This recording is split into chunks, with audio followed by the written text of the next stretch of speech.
যে নবীকে আল্লাহ তাআলা রাজা থেকে ফকির বানিয়ে দিয়েছিলেন তিনি ছিলেন হযরত আইয়ুব আলাইহিস সালাম। আল্লাহ তাআলা তাকে অসীম সম্পদ, সুখ, সমৃদ্ধ জীবন, বহু সন্তান এবং বিশাল জমিদারি দান করেছিলেন। জীবন ছিল আনন্দ ও বরকতে ভরপুর। কিন্তু একদিন আল্লাহর পক্ষ থেকে শুরু হলো তার কঠিন পরীক্ষা। এক এক করে আল্লাহ তাআলা তার কাছ থেকে সব কিছু কেড়ে নিলেন।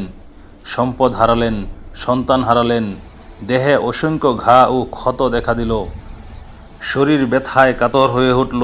কিন্তু তবু তার জবান থেকে কখনো আলহামদুলিল্লাহ, আল্লাহর প্রশংসা থামেনি। যখন তিনি অসুস্থ হয়ে পড়লেন তখন মানুষ তার থেকে মুখ ফিরিয়ে নিল, এমনকি আত্মীয় স্বজনও দূরে সরে গেল। কিন্তু তার ধৈর্যশীল স্ত্রী কখনো তার পাশ ছাড়েননি। তিনি দিন রাত তার সেবা করেছেন, যত কষ্টই হোক। বছরের পর বছর হযরত আইয়ুব আলাইহিস সালাম ধৈর্যের সাথে এই পরীক্ষার ভার বহন করেছেন। একদিন আল্লাহ তার প্রতি রহম করলেন এবং ফেরেশতা পাঠালেন। এক ফেরেশতা এসে বললেন, হে আইয়ুব, তোমার পা মাটিতে আঘাত করো। তিনি পা দিয়ে মাটিতে আঘাত করলেন। সেখান থেকে এক ঠান্ডা সৎ পানির ঝর্ণা ফেটে বেরিয়ে এলো। হযরত আইয়ুব আলাইহিস সালাম সেই পানি দিয়ে গোসল করলেন, আর মুহূর্তেই তার সব ক্ষত ও যন্ত্রণা দূর হয়ে গেল। তার পরীক্ষার পর্ব শেষ হলো এবং আল্লাহ তাআলা তাকে আবার সেই রাজত্ব, সম্পদ ও সুখ সমৃদ্ধ জীবন ফিরিয়ে দিলেন।